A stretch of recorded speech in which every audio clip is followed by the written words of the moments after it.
Welcome. This is the third in a series of videos about scholarly habits for Greek exegesis, and that's how we look at the Greek text behind the New Testament. There are 6 habits that I'm talking about in this video series, and this is the third habit, scholarly debates on Greek text. Now, when you have scholarly debates on Greek text, I often like to take the question-answer. A debate works great in high schools when you set a question and then people give their answers. There can be pros, there can be cons, and in many ways that's what we're doing in Greek exegesis. We see an observation, we take an interpretation, and then we apply it. The same is true when you look at LAD. LAD's Greek exegesis start with the text and goes outward through the intertextual, that is the things in the historical and context, the theological, and finally to the application. Bauer and Traina take the same sort of approach as they ask you first to pray about the scripture, observe and ask questions, then answer and interpret those questions and interpret. Evaluate the answer before you apply it, and then correlate it to theology. Now we can go back to Vlad's exegesis and remember that the text is the Greek text is accurate. The intertextual is to understand the lexical, the words, or the grammatical or syntactic, which is the relationships between the words. Do we understand what's between the text, the historical setting, the context, the comparisons with other writings, the rhetorical, how it was used? And finally, do we ask what theology is being expressed? What does it teach us about God? Finally, when we get at that time, we look at commentaries.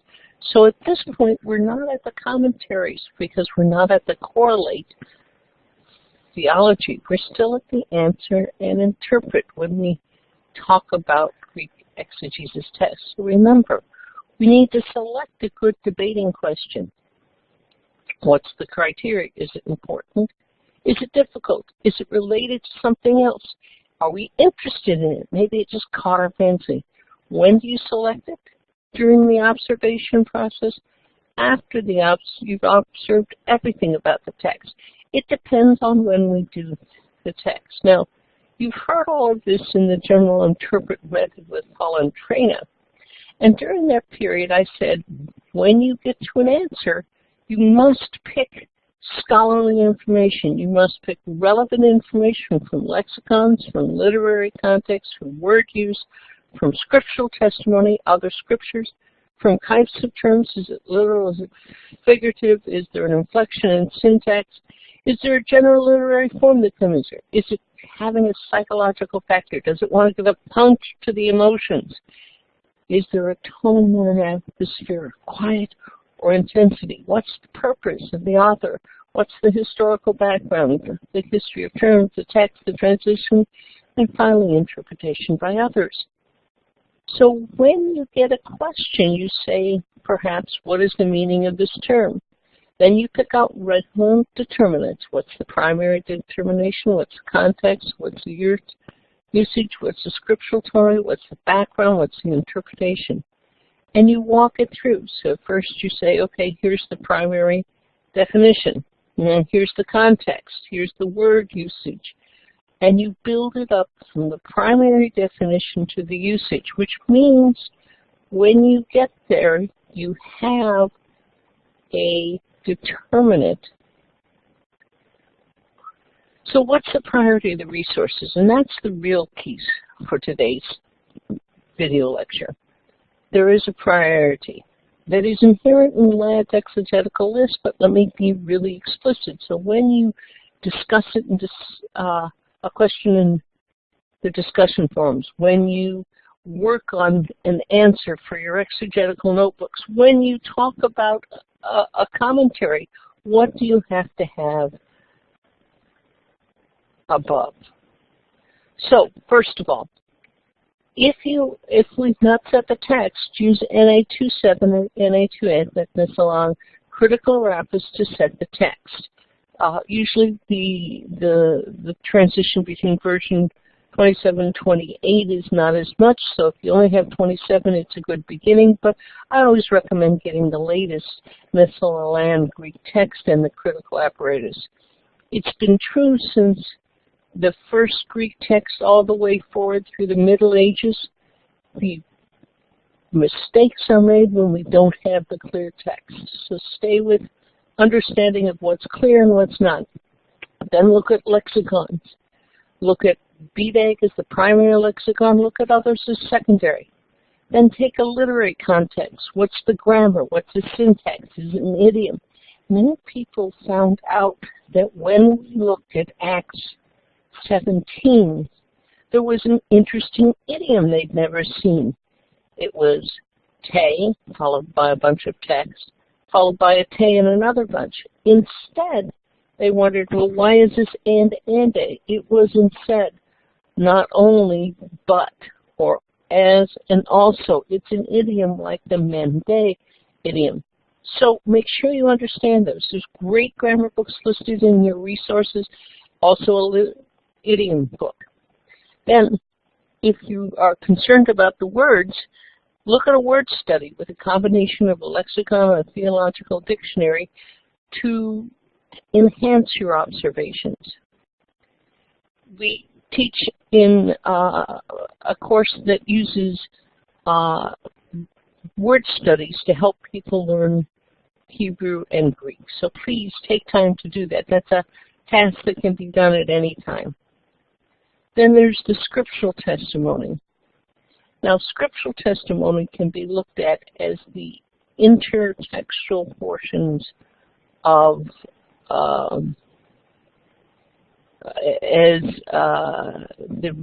Robinson social rhetorical intertext, that is the thing within the text, as opposed to the observations, which is Robin's social rhetorical intertextual, which is repetitions and other things.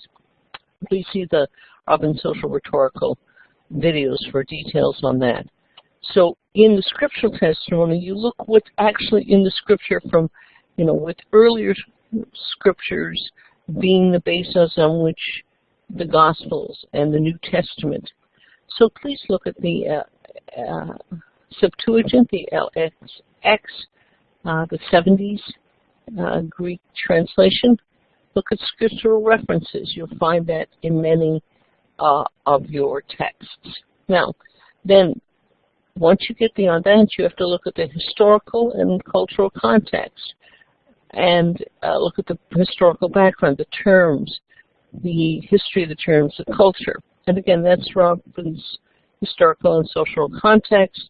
It's Ladd's, as we mentioned earlier, it's Ladd's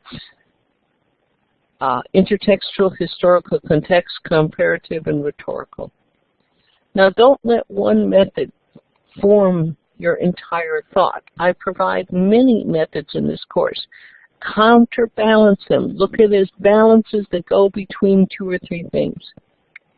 Then, at last, you look at Robin's social rhetorical ideological, because we all write things in an ideological framework. There is an ideological framework of a philosopher in ancient Rome that we don't really have now, but we need to obtain it. Today, here we have an ideological framework of the scientific method. We have other ideological frameworks, perhaps postmodern is another. People cannot take off their blinders to see beyond these, and that's something we have to actively do, so that we as scholars can take our blinders off and try to understand, A, where our prejudices are as far as ideas and where they are not. And finally, we look at exegetical commentaries. Your priority of resources should have a lower number be higher priority than a higher number. Now, there's also the synthetic method, which I mentioned in the Bauer and Traina, but I will go over it again here in your argumentation. The first argumentation was, I see this, therefore this, I see the second place, therefore that adds to the first information to draw the conclusion, where you had a building set of argumentation.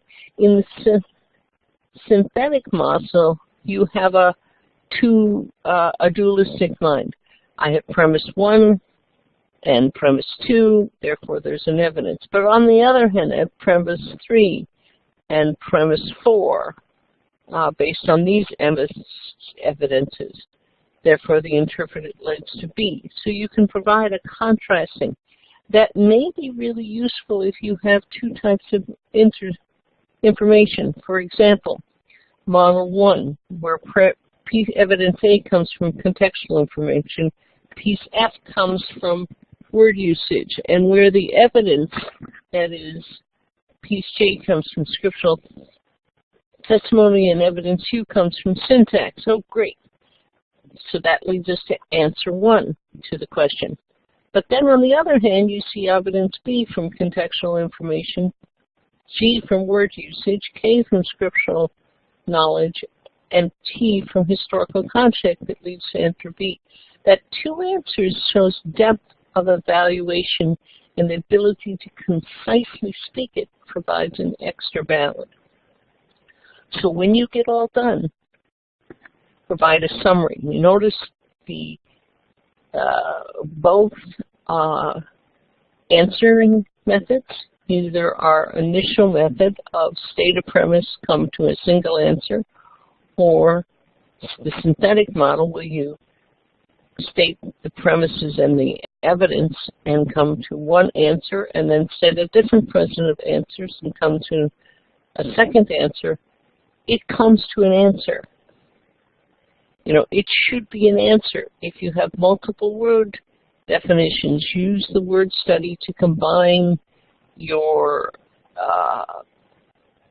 lexicon information or your theological dictionary information.